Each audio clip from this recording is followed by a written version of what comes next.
सुनील वर्मा बेनगर पुरवा भालू के सीन पर खुश होकर वो छात्र 20 रुपया इनाम देते हैं। हमारी मेला कमेटी और सब धन्यवाद देती है।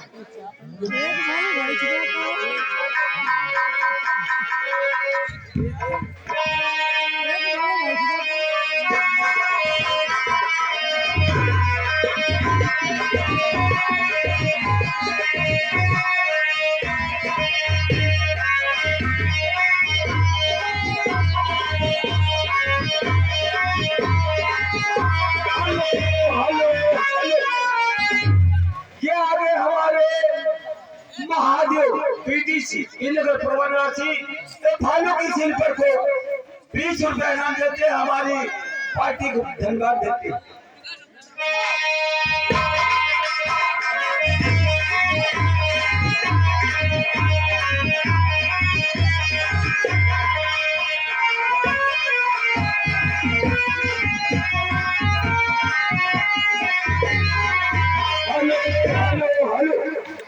सतीश तफसीलन में ढंग करना चाहते हैं वो हमका लबड़ी का उठा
भालू के सिर पर खुश होकर 50 रुपया इनाम देते हैं।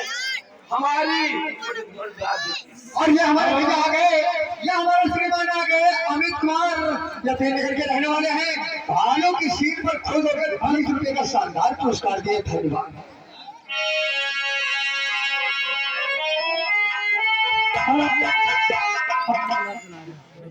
हेलो हेलो हेलो और ये हमारे